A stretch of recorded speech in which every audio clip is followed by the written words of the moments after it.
pero creo que es importante tenerlo en cuenta. Atrás de cada causa hay otra causa. Atrás de cada causa hay otra causa. Entonces uno dice, bueno, sí, es el deseo, pero la pregunta es, ¿pero por qué deseo? El deseo no aparece espontánea y naturalmente en las personas. O sea, uno desea por algo. Hay un motivo por el cual uno desea. Hay algo que sucede en las personas que desean, que no pueden evitar el deseo y que no pueden evitar las consecuencias de la frustración por falta de satisfacción de ese deseo. O sea, no es solo el deseo, porque si uno dice, bueno, yo deseo, pero bien, pero no se cumple el deseo, no pasa nada. No, no, el problema es que si ese deseo no se cumple, pago consecuencias, en el sentido de la frustración, el malestar, la exigencia, y tenemos un recurso, las personas, digamos así como mecanismo de defensa, que siempre la culpa la tiene el otro, siempre. O sea, cada vez que mi deseo no se cumple, hay alguien que intervino para que no pueda cumplirse el deseo que tenía, ¿no? Es decir, no hay primero, no hay una aceptación de la realidad que está llena de causas, ¿no?, que intervienen para que ese deseo no suceda. No es solo una, hay múltiples. Segunda, no hay un darse cuenta de que yo generé ese deseo. Yo generé ese deseo. Si no lo hubiera generado, me da lo mismo. Si yo en este momento no deseo, por ejemplo, si a la noche va a pasar algo, no sé, va a haber no sé, un incendio o va a haber un robo en la ciudad. Sí, es probable que haya, pero no tengo ningún deseo que no sea, ni ningún inconveniente. Sí, son cosas que cuando pasan, pasan, ¿no? Mientras que si nosotros generamos el deseo, nos sometemos a las consecuencias de ese deseo de alguna forma un poco inconsciente, ¿no? Que si me frustro, no veo el origen o la causa anterior al deseo, que soy el que lo produce. Y la otra es preguntarse, ¿por qué genero ese deseo? ¿Por qué genero ese deseo? ¿Qué me lleva a generar ese deseo? A veces hay que poner ejemplos prácticos o cosas concretas para entenderlo, ¿no? Porque cada uno tiene deseos muy diferentes, y si yo deseo no enfermarme, es como un deseo muy, no sé, muy lógico. Es muy raro que alguien no desee no enfermarse o no desee estar sano y disfrutar de la salud. Obviamente que sí. Pero aún así, la pregunta es, ¿yo solo deseo, lo único que hago es desear para disfrutar de esa salud? ¿O hay algo que a mí me hace lograr ese aparente deseo, que sería en este caso como una prevención, ¿no?, para poder acceder a esa salud? Y a su vez en otras situaciones, cuando las personas deseamos, hay un cierto afán de protagonismo, que hay que descubrirlo. Es decir, el yo que quiere que eso suceda, no se conforma con que suceda o no suceda, no. Se pone del lado que suceda, se pone del lado del resultado del deseo, no le da lo mismo. No solo porque ha sido el generador del deseo, sino porque de alguna forma hay una reafirmación de ese yo que es el que lo ha generado, ¿no? Entonces, ¿por qué las personas tenemos ese yo tan fuerte, tan exigente, tan demandante, ¿no?, tan generador de miedos que no quieren que sucedan cosas y tan generador de deseos que quieren que sucedan cosas? ¿Por qué no suelto ese yo? Porque yo puedo decir, sí, no deseo más o no temo más. No, mentira, imposible. Imposible, es una utopía pretender no desear ni temer. No. Eso es parte del mecanismo del yo que está instalado en cada uno de nosotros, esa creencia fuerte de que yo soy. Y el yo que yo tengo hasta ahora instalado en esta vida es un yo exigente, es un yo demandante, es un yo insatisfecho, es un yo que no se conforma con lo que hay. De ahí viene su necesidad de quitar lo que no gusta y poner lo que gusta, desearlo. Entonces, si es ese yo que creo que soy el generador de todo esto, la clave de esto es, tengo desde esta propuesta que la filosofía, que no solo la Advaita, pero la meditación en general, la filosofía perenne, como se llama, hablan de que es un yo ilusorio, ¿no? Es un yo ilusorio, un yo que me creo que soy, cuando en realidad lo que soy es aquello que observa todo esto que se manifiesta, incluido este yo que se cree que es, ¿no?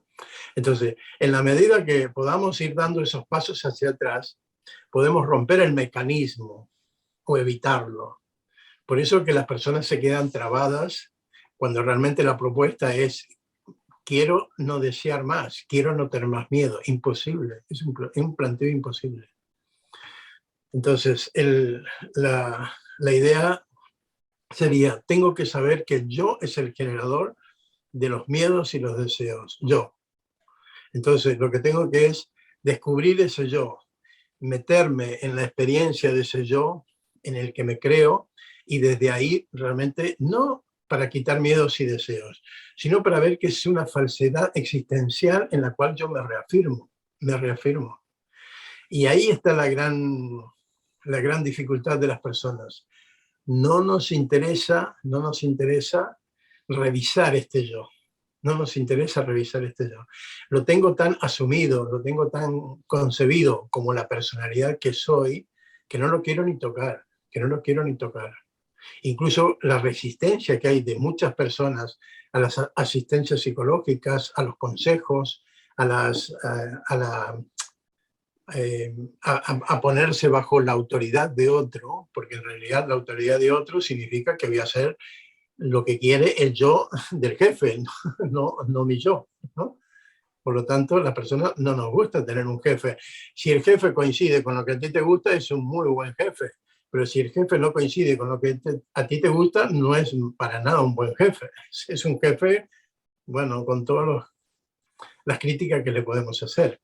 Por lo tanto, si nosotros podemos descubrir que ese yo que estamos sosteniendo, que estamos reafirmando, que estamos de alguna forma tan identificados, es algo que puede no disolverse, pero sí dejar de identificarse con la fuerza que lo hacemos, con la fuerza que lo hacemos. Y es entonces cuando las personas podemos descubrir que esta creencia fuerte del ser que conforma mi personalidad, del ser que conforma este ego, del ser Eduardo Varón y todas estas características que me atribuyo, pues todo esto no lo soy. Todo esto no lo soy. De ahí la pregunta clave que se hacía e insistía tanto Ramana Maharshi cuando él decía: ¿quién soy yo? ¿Quién soy yo? Y toda su enseñanza, toda su prédica, toda su práctica iba solamente en esa frase, que parece como muy simple, pero coincide con esto que de alguna forma estamos diciendo, ¿no? El origen, la causa. Mientras yo crea que soy este ego aislado, separado, este que se cree protagonista de esta experiencia de vida a la cual percibo, y el que tiene el poder y la creencia de que tienes oportunidades y posibilidades, pues voy a ser un generador de deseo y un generador de miedos. Y no voy a poder salir de ese círculo de deseos, de expectativas y de miedos y temores. Va a ser imposible. Entonces, la psicología lo ha intentado muchas veces, algunas con éxito y muchas sin éxito. ¿Por qué? Porque sostienen, reafirman el yo. Si no sostuvieran o reafirmaran el yo, sería mucho más fácil con todos los instrumentos que tiene la psicología. Pero es como que se enredan de alguna forma para justificar que este yo, que creo que soy, tiene la capacidad, tiene la posibilidad de relacionarse con los otros yoes que también se creen y que también están en la misma característica, y hacerlo lo más armonioso, adecuado, conveniente, beneficioso. Es como que crean un juego entre yoes adecuado, adaptado, ¿no? Flexible, pero no es la solución, no es la solución. Es como, no sé cómo decir, es como hacer un ejército, ¿no? Y en vez de ponerle balas, le ponemos fuegos artificiales. Es decir, a ver, no hagas un ejército para ponerle fuegos artificiales, ¿no? Porque es cierto que no vas a hacer daño con fuegos artificiales, sí con munición, digamos así, que destruye. No sé por qué estoy poniendo este ejemplo, pero es de actualidad. Y entonces, lo que hay que hacer es sacar la condición del ejército. Ya está. O sea, sacar esa característica del comportamiento. Entonces no te hacen falta ni fusiles con fuegos artificiales, ni te hace falta evitar el daño. No, no, directamente no hay oportunidad ni posibilidad de realizarlo. A nosotros nos pasa un poco lo mismo. Las personas, si nos aceptamos que este yo es ilusorio, que este yo tiene una existencia práctica, solo práctica, entonces podemos animarnos a descubrir la verdadera realidad del yo que soy. Y ahí está el gran desafío, ahí está el gran desafío. Las personas cuando se meten en este terreno, cuando se meten en estas búsquedas, en estos caminos, llegan puntos en los cuales da pánico perder este yo. Imagínate que de pronto tú no seas más Ale. Tú dices, a ver, ¿y qué hago si no soy más Ale? ¿No?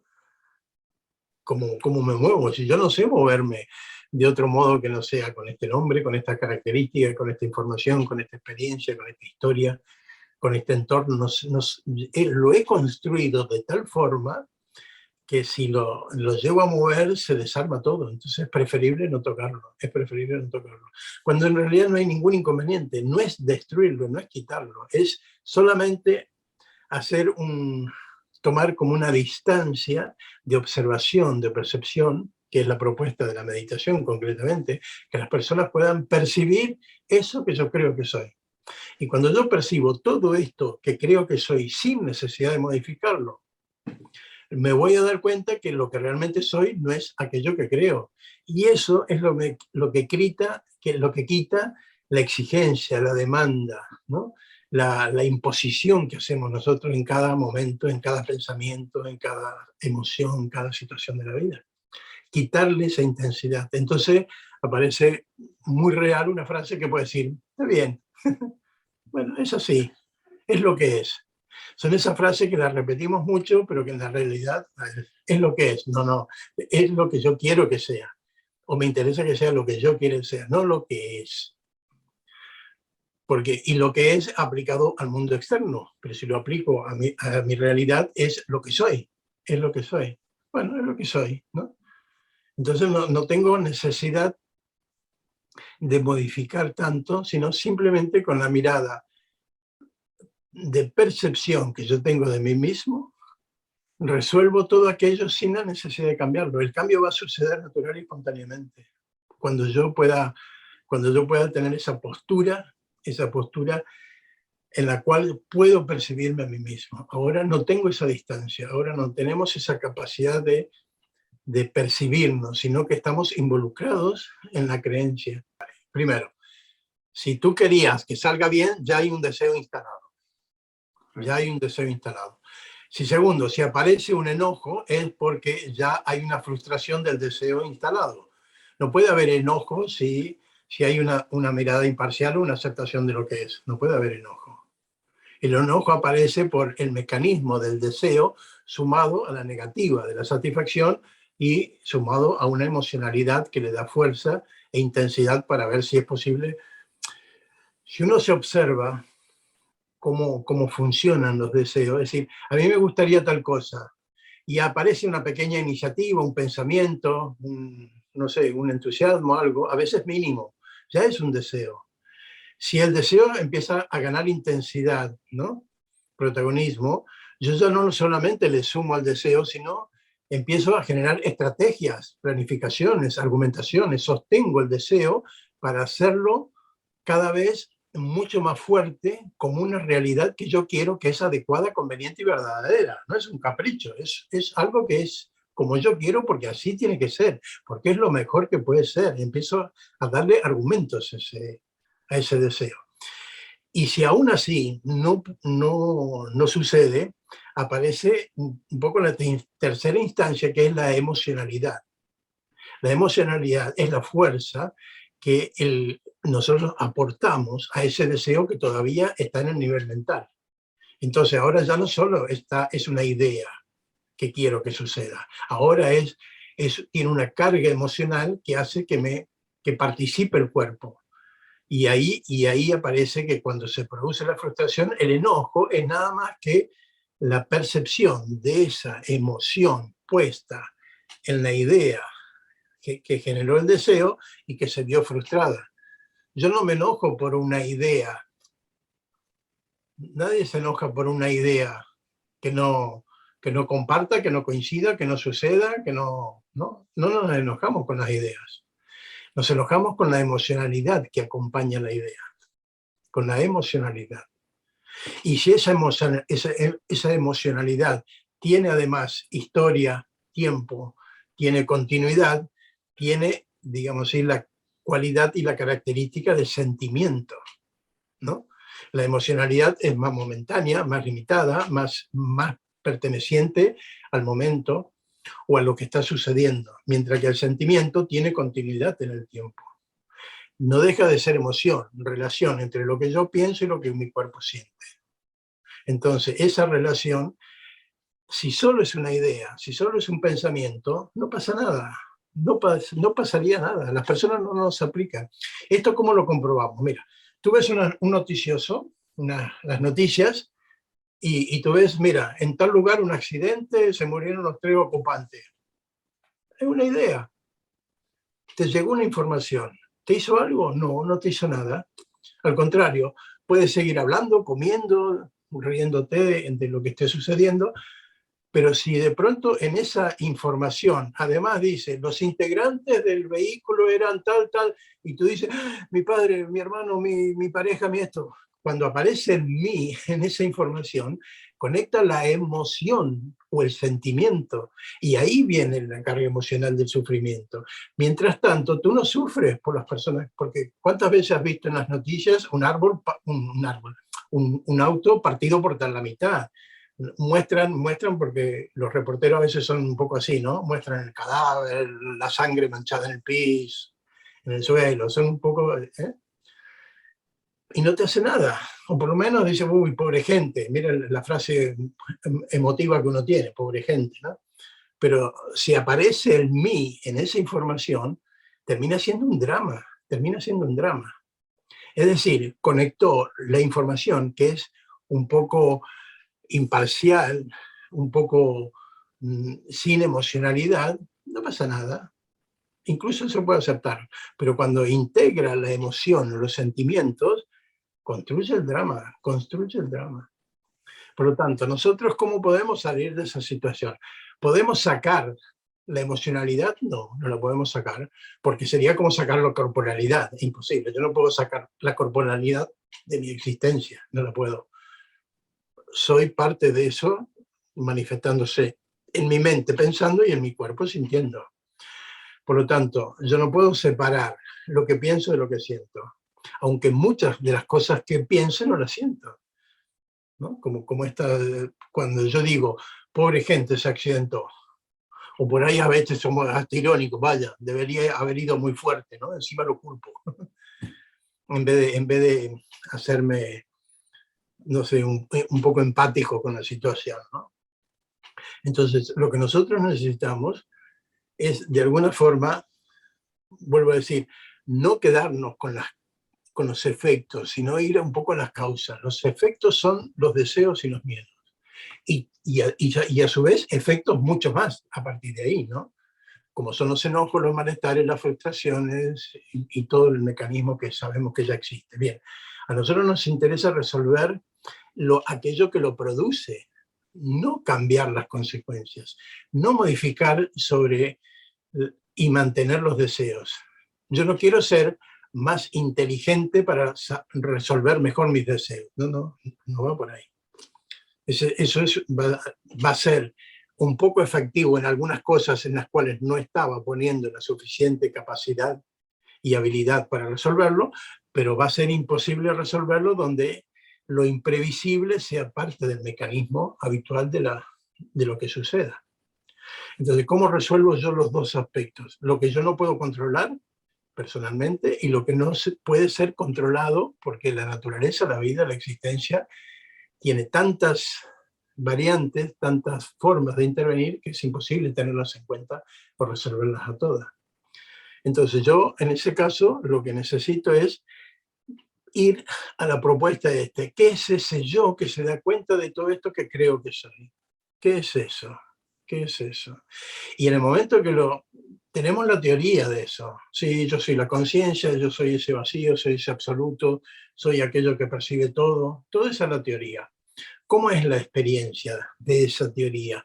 La experiencia de esa teoría es un vacío, una quietud mental que disuelve, diluye, hace inexistente el deseo y el miedo.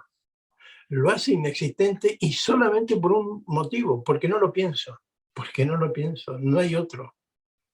Y si no lo pienso, no lo siento, porque si no lo siento, es porque no lo he pensado. Yo no puedo pretender no sentir algo que sí he pensado. Pero sí yo puedo resolver eso que he sentido si no lo he pensado. ¿Se entiende? Hay una cadena de consecuencias. Yo creo que soy el yo protagónico, egoico, personal, Eduardo, que puede todo esto. Bien, a partir de ahí asumo mi protagonismo. Deseo y temo. Es decir, quiero que pasen estas cosas y no quiero que pasen estas. O sea, asumo mi rol protagónico en las decisiones, de cada momento, de cada momento. Cosas intrascendentes y cosas importantísimas. Y por otro lado, lo que yo generalmente queremos hacer es ya no solamente desearlo y evitarlo, sino hacer y juntar todos los argumentos, estrategias, habilidades, capacidades para que eso sea posible. Y entonces la vida se me va buscando satisfacer deseos y evitar miedos. Ahí se nos va la vida. Mientras la otra sería vivir la vida, disfrutar la vida, sentir la vida, cuando la vemos y somos contemplándola en su manifestación, en su existencia, sin que yo quiera. Y no estoy diciendo que no se pueda cambiar algo o no se puede evitar algo, sí, pero sin la identificación del yo, sin la identificación del yo. En el momento que yo puedo cambiar algo, por ejemplo, volvamos al caso de un accidente. ¿Se puede evitar un accidente? Claro, y no hace falta frustración, emoción. Si tú, antes de salir, compruebas los frenos, ves, qué sé yo, o buscas medidas de seguridad, puedes resolver un montón de situaciones. Ahora, si tú ni siquiera tienes eso en cuenta, pues vas con mucho más riesgos, ¿no? A que sucedan situaciones imprevisibles. Por lo tanto, podemos hacer cosas, pero yo en el momento que estoy así, no estoy. Si yo voy a revisar los frenos del coche, no estoy con la mente, uy, y si nos matamos, y si nos vamos en esta curva, pasamos de largo, y si una persona frena adelante y yo no ando ni freno. O sea, no tengo todos esos pensamientos, ¿no? De temor, de inseguridad. Tengo un pensamiento que es, hay que revisar estos frenos, funcionan bien, listo, adelante. No pasa nada. Es un pensamiento que no tiene emocionalidad, Pero si yo ese pensamiento le cargo emocionalidad, entonces estoy todo el tiempo, mientras voy conduciendo yo u otro, lo que sea, uy, cuidado, ¿qué va a pasar? Es decir, a ver, el cuerpo está respondiendo. ¿A qué? A una idea de inseguridad. Pues lo que va a pasar, va a pasar. Uno controló solo lo que puede controlar, lo demás es imprevisible. Entonces, esto no tiene que ver con irresponsabilidades, no tiene que ver con personas un poco desmadradas en ciertos aspectos de la vida, ¿no? Que no cuidan nada, que no tienen en consideración nada, no estoy hablando donde hay un mínimo. Por eso puse el ejemplo de revisar los frenos, no sé, en algún momento en un viaje largo, por ejemplo. De pronto sales del viaje y el nivel del líquido de freno está al mínimo, pues vas a correr un riesgo, nada más que eso, ¿no? Bien, pero volviendo a la idea de que cuando uno decía, yo puedo evitar ese enojo que me produce la frustración de un deseo, y la respuesta es no. Yo no puedo evitar el enojo ante la frustración del deseo. Yo lo que tengo que resolver es ese deseo que está identificado con el yo que lo quiere.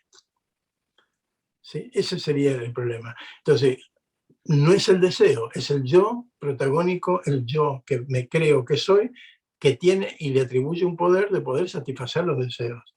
Si uno se analiza un poquito nada más, te va a dar cuenta que uno sabe que tiene capacidades, poderes, porque ahora, hasta ahora lo he comprobado. Yo he querido esto y lo he tenido. Yo he querido esto otro y lo he tenido.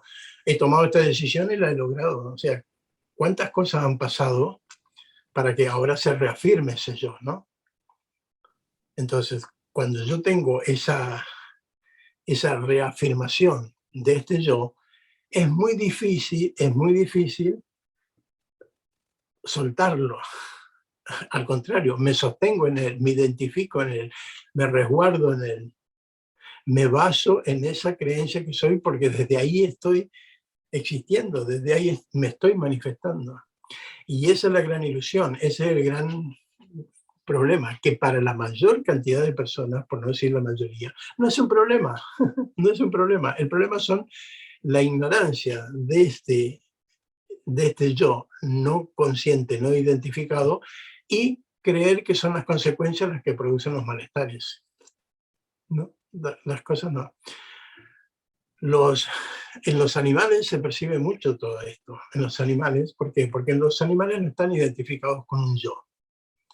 Ese aspecto psicológico de identificación del yo en los animales no existe, y entonces en ellos no existe una emocionalidad, ni anterior, ni contaminada anteriormente, ni contaminada posteriormente, ¿no? O sea, cuando ves dos animales que se pelean, no quedan con rencores después de la pelea. No quedan con rencores, se pelean y se pueden matar en esa pelea. Pero bien, ya está, se quedaron mal heridos, se quedaron así, pero ni siquiera saben quién ganó, ni siquiera saben quién ganó. No tienen conciencia de haber ganado. Solo hubo una respuesta instintiva, ¿no? En ese momento en el cual algo sucedió para que ellos defendieran, como decía, un instinto de vida, no sé, una cría, un alimento, una seguridad, que en eso sí que la naturaleza los tiene diseñados para eso, los tiene diseñados, igual que nosotros, porque nosotros estamos lejos de funcionar en base a huida, a un instinto de supervivencia. No, no, nosotros no funcionamos a base de estrategias, a base de estrategias. Entonces estamos muy cargados de emocionalidades, muy cargados de emocionalidad. Entonces, por ejemplo, había una vez leí bueno, no me acuerdo ahora dónde, que decía que habían observado dos patos peleándose en una laguna, ¿no? Y los patos se peleaban, los picotazos uno a otro, ¿no? Hasta que en un momento dado, después de toda esa intensidad de los patos peleándose, se acaba la pelea y se van, se alejan, uno para cada lado. Y lo que observaron es que al alejarse empezaban a aletear con una intensidad que parecía que estuvieran peleando, pero ahora cada uno para su lado solo. ¿Qué era lo que estaban haciendo los patos? Estaban liberando el exceso de energía acumulada que todavía, por algún determinado momento, la pelea interrumpió, pero ellos tenían esa carga energética del instinto y de toda su estructura biológica. O sea, su musculatura, su adrenalina, todo eso estaba en ese animal. Pero la pelea se acabó y se fueron. Pues había que descargar la adrenalina, había que descargar esa energía acumulada que fue útil para la pelea, pero ahora ya no hay pelea, pues hay que liberarse. Momentos después de ese aleteo, cada uno alejándose, volvió una calma y volvieron al resto de otros patos a comer. Y dice, no pasó nada, después de una intensa pelea, descargan el exceso de energía y vuelve una normalidad. Eso para nosotros es insospechable. Cuando tú te enojas, liberarte de ese enojo, ¿cómo haces para liberarte de ese enojo? El enojo es la idea sostenida por una emoción que tiene un deseo que no suelta. El deseo es la idea de lo que quiero, la emoción es la fuerza orgánica, física, que te da esa sensación, ¿no?, de intensidad del deseo, y encima a veces sostenida por estrategias mentales. Yo puedo, es la verdad, es mi razón, es lo que sea, bla, bla. Entonces, no se nos ocurre decir, suelto, bueno, ya está. No, suponte que digas, bueno, está bien, lo quería, pero ya está, si no pasa, no pasa. Es casi una utopía pensar de ese modo, ¿no? Si lo deseaba, quiero que se cumpla.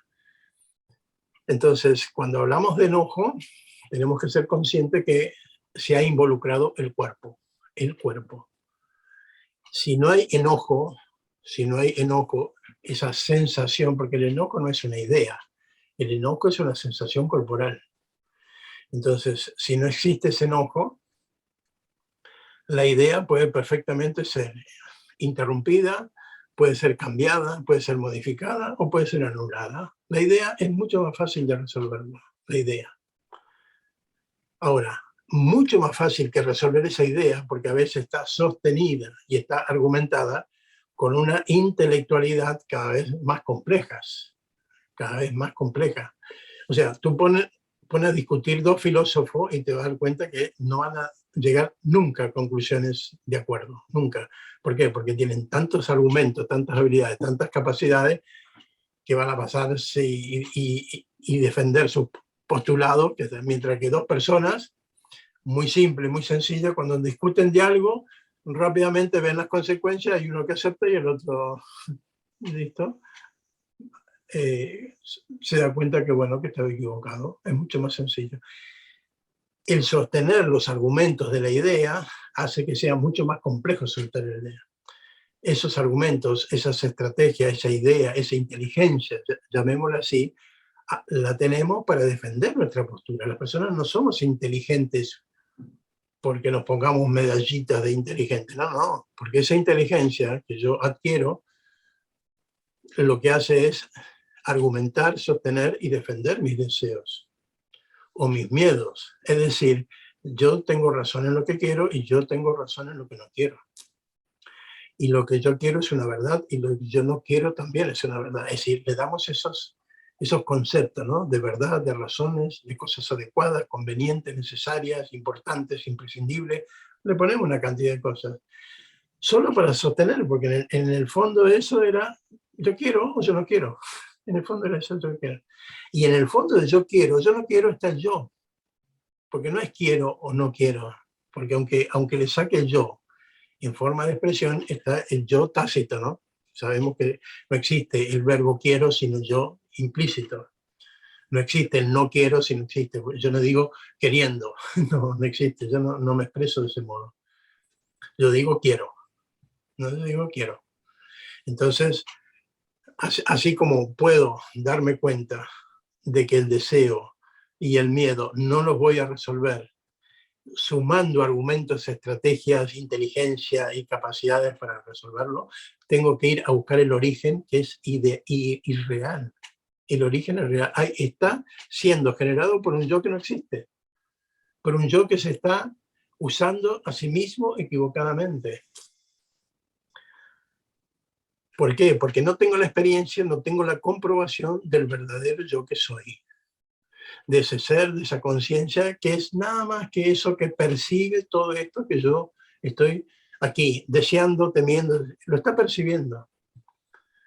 Y al ser el perceptor, no está incluido en la percepción, no está incluido. Si yo veo algo, yo soy el que lo veo, yo no soy lo que veo, yo no soy lo que veo, yo soy el que lo ve. En este caso lo mismo, yo no soy el que deseo, yo soy el que percibo el deseo, yo soy el que percibo el miedo, pero no soy ni el miedo ni el deseo, mientras que el yo ilusorio, irreal, inexistente dice yo deseo, soy ese deseo, soy y además le pongo la fuerza, inteligencia y estrategia para satisfacer el deseo. A eso es lo que llamamos identificación. Estamos identificados con ese deseo o miedo. Entonces, el gran inconveniente en todo esto es cómo soltar ese yo como origen, como causa de todos los deseos y todos los miedos que generamos. Y entonces es, en la teoría, simple y sencillo, en la práctica muchas veces imposible. La teoría sencilla, ¿cuál es? Yo no soy ese yo ilusorio que desea ni que teme. Yo no soy eso. Eso me lo atribuyo. Eso me lo atribuyo. ¿Quién realmente soy yo? O quién realmente soy, para no poner el yo como una opción. ¿Quién es el que percibe, el que se da cuenta? El que se da cuenta de que deseo, el que se da cuenta que temo. Y el que se da cuenta que desea y que teme, no está involucrado en el deseo ni en el temor, no está involucrado. Y esa es la diferencia entre la experiencia y la idea. La experiencia es, puedo percibir un deseo sin quererlo el deseo. Puedo percibir un miedo sin temer ese miedo, pero percibo el miedo sin temerlo. Percibo el deseo sin desearlo. Porque el deseo tiene una característica que nosotros vamos a querer muchísimas cosas, así como tengo hambre y quiero comer, o tengo sed y quiero tomar, y tengo sueño y quiero dormir, los deseos van a aparecer como manifestación y no son problemas, porque son estímulos generadores de acciones, muchas veces de sobrevivencia.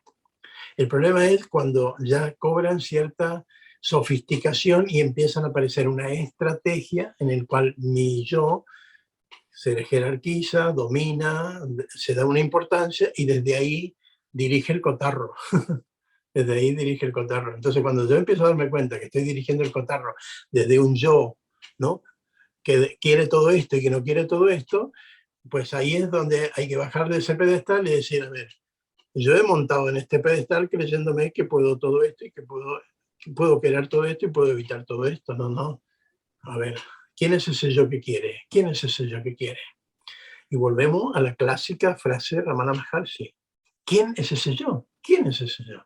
Descubre ese yo. Hasta ahora te lo has atribuido. Hasta ahora sigues creyendo que es esto. Y en el momento que lo suelto, hay una experiencia de percepción, de una mirada, de un darse cuenta de que el deseo está ahí y el miedo está ahí, pero no soy ninguno de los dos, ni soy el generador de ese deseo que percibo, ni soy el generador de ese miedo que percibo. Eso le está sucediendo a esto que tengo, que es mi mente y que es mi cuerpo. Entonces, esa distancia en la cual yo percibo esto que pienso y esto que siento, me libera del sufrimiento de estar involucrado en el deseo y en el miedo. La forma concreta y efectiva de eso es el silencio. En el momento que yo detengo el pensamiento, por práctica, por habilidad, por experiencia, detengo el pensamiento, no hay deseo, pero hay observación de un deseo. Detengo el pensamiento y no hay miedo, pero percibo el pensamiento del miedo. Percibo el pensamiento del miedo. Percibo la manifestación del deseo. Lo percibo. Y si yo sostengo esa percepción del miedo y del deseo, descubro, manteniendo la percepción de la observación del miedo y del deseo, que el miedo desaparece porque está sostenido por pensamientos. Y descubro que el deseo desaparece porque está sostenido por pensamientos. Entonces, si me instalo, por decirlo de alguna forma, me instalo en este yo, en este ser, que ya no es pensamiento, es el que percibe los pensamientos. Por lo tanto, el pensamiento empieza a desaparecer, a diluirse. Y con el pensamiento que desaparece y se diluye el deseo, que es sostenido por el pensamiento. Y se diluye la emoción que el cuerpo aporta a ese pensamiento construido por este yo ilusorio, por este pensamiento. Entonces soy un observador de todo eso que está sucediendo. Y en esa observación veo que no hay enojo, no hay sufrimiento, nada. Más, ¿puedo percibir al principio el enojo? Sí, percibo todavía. ¿Por qué? Porque todavía hay pensamientos generando. Y yo observando los pensamientos que no... ¿Te acuerdas cuando una vez comentábamos el collar, ¿no?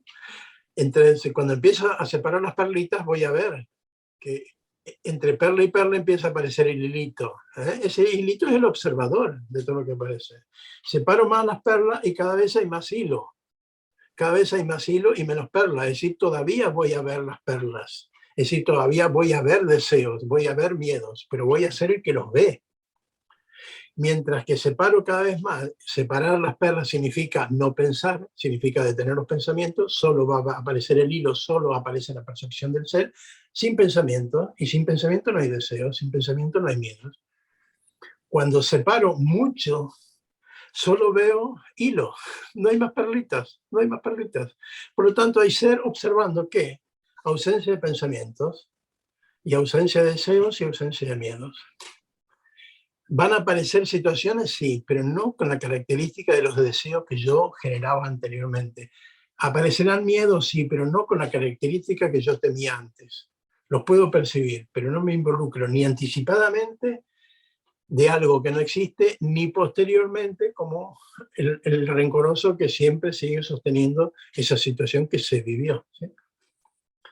El problema es que en el presente, al no existir pensamientos, no hay nada que venga del pasado que lo contamine y no hay nada que se proyecte al futuro. El típico, esto de los patos, o sea, los patos después que pelearon no se pudieron a decir, hostia, yo gané, o sea, ya voy a volver para recuperar, digamos así, lo que no alcancé a hacer ahora. Es decir, todo eso desaparece. ¿Nosotros cómo lo hacemos desaparecer? Silenciando, stop. Es decir, me quedo en el presente, porque el presente de un deseo, el presente de un deseo es la ausencia del deseo. Un deseo no tiene presente. Un miedo no tiene presente. Un miedo es una suma de consecuencias proyectadas en un futuro. Que no, como no las puedo controlar, me dan miedo. Un deseo es algo que quiero, que viene del pasado y que se manifieste en un futuro. No tiene presente. En el presente no hay miedo, hay lo que hay. En el presente no hay deseo, hay lo que hay. Entonces, cuando descubrimos ese hay lo que hay, es lo que es, por ausencia de pensamientos, yo compruebo que no hay miedo, que no hay deseos. ¿Pueden haber acciones? Claro que pueden haber acciones. Como si empiezo de a poco, por experiencia, a separar las perlas, voy a ver todavía algunas perlas. Pero después de mucha experiencia, de mucha práctica, separo mucho las perlas y veo solo el hilo. Percibo, soy un perceptor de todo lo que pasa. ¿Qué es lo que pasa? Lo que pasa. No lo que quiero que pase, ni tampoco lo que no quiero que pase. Soy el perceptor de lo que pasa. Veo el hilo, no veo más perlas. Veo el hilo, percibo el hilo, no percibo más perlas. Aquí pasa lo mismo, pero para eso está la práctica, para eso está la necesidad de hacerme hábil en aquietar, en silenciar, en stop, en percibir lo que es tal como es, en contemplar. Es decir, tenemos que hacernos hábiles en eso. Y cuando te haces hábil en todo eso, lo aplicas en la mayor cantidad de momentos. Es como decir, soy hábil en separar una perla y la vuelvo a juntar. Soy hábil en separarla y la vuelvo a juntar. Y llega un momento que soy tan hábil que la separo y la dejo separada, porque tengo mucha habilidad para dejarla separada. Ahora, si yo al principio no la sé separar y tampoco la puedo de alguna forma traer y llevar, aquí nos pasa lo mismo. Es cuando nosotros decimos, no sé cómo dejar de pensar. No sé cómo dejar de pensar. Entonces, ese es el gran dilema, ¿eh? ¿Cómo dejar de pensar? ¿Puedo decidirlo? No. ¿Puedo decidirlo? No. Porque decidir dejar de pensar es otro pensamiento, incluido con un deseo además, más grave todavía. El deseo de dejar de pensar. O sea, el pensamiento se metió por la puerta de atrás y fue peor. O sea, creíamos que estaba saliendo y entró por detrás, ¿no? Aquí pasa un poco lo mismo. Entonces yo puedo dejar de pensar. No, yo tengo que soltar ese yo que quiere dejar de pensar. Yo tengo que soltar ese yo que está deseando. Debo soltar ese yo que está deseando dejar de pensar. Cualquier deseo, de los buenos y los malos. Aquí ya no habrían deseos buenos ni malos, hay deseos generados por un yo. Cuando yo tomo esa distancia en la observación, que es el silencio de la mente y la percepción de todo lo que es por ausencia de pensamiento,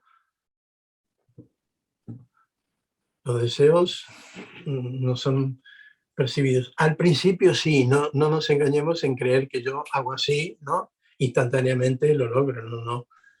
Es como de a poquito, ¿no?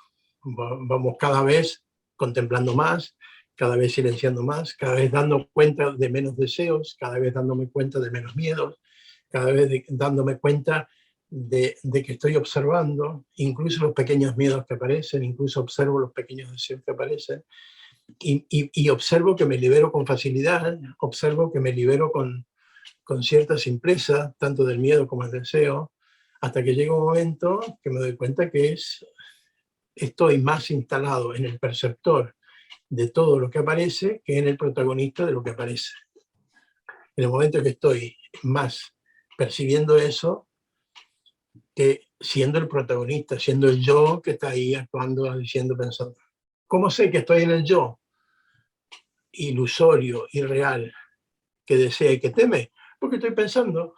Más fácil, imposible. Porque estoy pensando. Si estoy pensando, estoy en el yo. Y si estoy pensando, estoy deseando, temiendo. No hay otro tipo de pensamiento. Los demás son chorradas totales. Chorradas totales. No sé, ¿cuáles son los pensamientos? Y hablo de pensamientos mínimos, ínfimos. Ay, me encantaría comerme un bocata. Ya está. Es un pensamiento incluido con un deseo, porque hay una proyección de algo que quiero que suceda. No ahora, sino dentro de un momento. ¿Ves cómo instalo el futuro?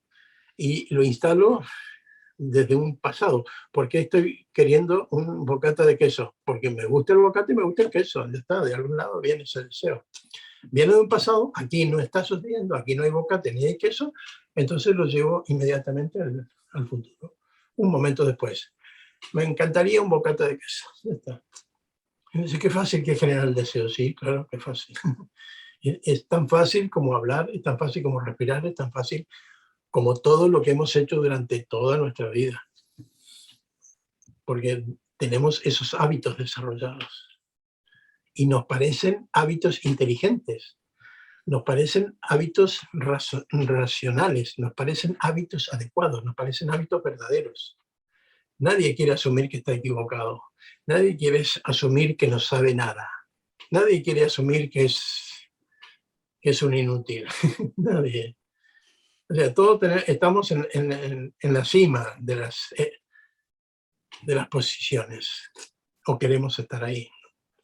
Y acá o sea, ¿qué cima puede haber cuando tú estás contemplando? Imagínate una situación, contemplas, nada que contemplas. Ninguna cima, no te interesa nada, no temes nada, contemplas. Mejor que alguien, nada, peor que alguien, nada, contemplas. ¿Hay algún pensamiento que te dice mejor que este, peor que este? No, no hay pensamiento. Pero en el instante que aparece la comparación, aparece ese tiempo de algo que quisiera que suceda, se instala el futuro y instalo un pensamiento con un deseo. Me voy para atrás, instalo un pensamiento de algo que sucedió, lo traigo a este momento y entonces de alguna forma lo analizo. Me gusta, no me gusta, lo quiero, no lo quiero. Entonces, vivir el presente, estar en el presente, es tan simple, tan sencillo, en teoría, como estar sin pensamientos, en estado de contemplación. Y además de estar en silencio, porque al principio necesitamos el silencio para comprobar como práctica que eso es así. Luego, cuando la práctica ya es habitual, tú puedes pensar, pero eres el observador del pensamiento que tienes. Eres el observador del pensamiento que tienes. Ya no eres el que piensa con las razones que cree por las que piensa, sino que eres el observador de ese pensamiento. Y ya no te involucras. ¿Lo puedes mantener y sostener el pensamiento? Sí, pero cuando lo sueltas es tan fácil como soltar, no sé, algo que te es totalmente indiferente, como ver la noticia de un accidente y ya está, y seguir la charla. Mientras que cuando lo asumes como como identificación, empieza el sufrimiento, empieza el malestar. Bien, la idea, uy, se lo hicieron los 10 hoy. Fíjate de lo que hemos estado desarrollando sería, hablamos mucho del deseo y del miedo, ¿sí? Pero no es algo que tengamos que resolver. Lo que hay que resolver es ese yo que crea ese deseo y ese miedo. ¿Cómo crea yo el deseo y ese miedo? Saliéndose del presente, trayendo del pasado cosas que quieren que sucedan en el futuro. Y cuando usamos estas palabras, pasado y futuro, a veces hay que ser precavido de no creer que el pasado es algo que me sucedió hace 10 años. No, no, el pasado me sucedió hace 5 minutos y el futuro me puede estar sucediendo dentro de 3, 4 minutos. O sea, esos tiempos también tienen relativa importancia. No es el futuro de mi jubilación, el futuro de mi vejez, el futuro de, qué sé, dónde quiero que me entierren. No, no, no va por ahí el futuro. El futuro es el siguiente momento, el siguiente momento. Ese es el futuro. En meditación, el futuro es el siguiente momento. Y todo lo que queramos a partir del siguiente momento. Y el pasado es el momento anterior y todo lo que sucedió a partir del momento anterior. Pero a veces los llevamos muy a los extremos y creemos que el pasado es algo que he vivido, ¿no? Psicológicamente el pasado de la infancia, o otras vidas, o qué sé yo, qué sé yo, la experiencia anterior y cosas por el estilo. No, no. El pasado es el momento anterior, el momento anterior. Cuando yo tengo una experiencia presente, cuando aquieto la mente, silencio y solo percibo lo que hay tal como es, sin nada que me diga lo que es, porque lo traigo del pasado, y sin nada que me diga lo que me gustaría que sea, porque lo llevo al futuro. Me quedo aquí. Ni siquiera aquí, pero bueno, usamos la expresión aquí, ¿no? Entonces, la idea es soltar el pasado y el futuro, no, utopía total. Soltar el yo, no, porque es mi identidad y no la quiero tocar ni destruir, no. ¿Qué tengo que hacer? Darme cuenta de lo que realmente soy. ¿Qué es ese yo que realmente soy? ¿Qué es eso que realmente soy? Y es el observador de este yo que aparece y que me creo y de estos deseos y miedos que crea este yo al que me atribuye. ¿Cómo? Stop, contemplando, permitiendo que cada vez las perlitas se vayan separando hasta que solo quede hilo. Cada vez menos pensamientos hasta que solo haya un perceptor de lo que hay. Al principio de pensamientos, pero a medida que transcurre el tiempo, la habilidad y la experiencia, cada vez hay menos perlitas y más hilo. Cada vez hay más contemplación, percepción de lo que es tal como es en el presente real, y cada vez hay menos pensamientos que aparecen de un pasado y que se proyectan en un futuro. Cada vez hay menos yo que se cree que está trayendo y llevando y siendo el protagonista de eso que está pensando, sintiendo y haciendo. Eso es un poco... Parece fácil, ¿no? Pero a la larga, y todo es experiencia, es práctica. Es desarrollar la habilidad de contemplar, desarrollar la habilidad de percibirse a sí mismo. No percibirme yo, Eduardo, yo pensamientos, yo mi historia. No, eso no es lo que me tengo que percibir. Yo tengo que percibir eso que se da cuenta que percibe todo eso. Tengo que percibir al perceptor. Tengo que atestiguar al testigo. Eso es un poco. Son juegos de palabras, ¿no? Pero por ahí va. Y cuando sucede eso, hay algo que es clave. Es una experiencia de la que no se tiene duda. Una experiencia. Mientras las experiencias digan, sí, me parece, debe ser, no, está cerquita, pero no es una experiencia. Es una experiencia que te estás inventando, que estás imaginando, que la tienes muy bien montadita, ¿no? Que se parece bastante a lo que realmente es, pero todavía no es. Cuando la experiencia de lo que soy, he tocado la percepción y me he quedado allí, no ha sido un instante y he vuelto, porque son esas experiencias fugaces, las tenemos siempre, pero son tan fugaces que no las podemos atribuirnos. Es algo que me sucede. Pero cuando yo tengo esa experiencia y sé que he percibido, ni siquiera yo sé que he percibido, siempre lo voy a decir a posteriori, eso que sucedió, ¿no? Eso que percibí, eso. ¿Qué es? Nada. ¿Cómo es? No lo sé. No lo puedo decir. ¿Hay palabras para decirlo? No. Y acá las frases de los maestros que dicen, eso no tiene nombre ni forma. ¿Cómo lo vas a nombrar? ¿Puedes nombrar algo sin nombre ni forma? Imposible. imposible. Confórmate que no tiene nombre y no tiene forma, pero es percibido, sí. Y esa percepción de eso sin nombre y sin forma es la certeza de que algo que nunca me había sucedido. Y ahora es tan deslumbrante, es tan especial, que es imposible dudar de eso. De la misma forma que es imposible decir qué es eso. Exactamente lo mismo. Sí, bueno, Ramana hay que destilarlo, porque tenía una forma de expresarse muy especial, todo, pero después al final te quedas con lo esencial, ¿no? Y lo esencial son tan poquitas cosas, por eso era uno de los maestros que más silencio hacía. Dicen que había días que no hablaban todo el día, con gente ahí haciéndole preguntas y él nada, él en silencio. Decía, mi respuesta está en el silencio. Y entonces ahora uno comprende, vaya, claro que estaba la respuesta en el silencio. Si yo lo que preguntaba tenía que ser el observador de ese que estaba preguntando, y ahí está el silencio instalado, ¿no? Y cuando yo observo a ese que está preguntando, no me importa la respuesta. Ya tengo la respuesta en la percepción del observador del que pregunta. Punto. Ahí estaba la esencia de lo que Ramana quería transmitir. A él no le importaba más cosas. Él decía, yo no quiero ser un erudito ni que se lleve muchas informaciones. No, no, porque la gente iba a eso, a buscar mucha información. Por eso esperaban las respuestas, ¿no? Para acumularlas, para apuntarlas, para recordarlas y para después transmitirlas, pero no habían vivido la experiencia. Eran intercomunicadores de informaciones. Hay muchos intercomunicadores de informaciones, ¿no?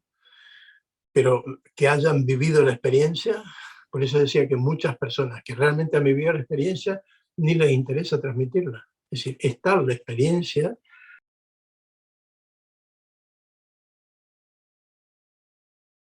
Ya está, ya sucedió. Ya está.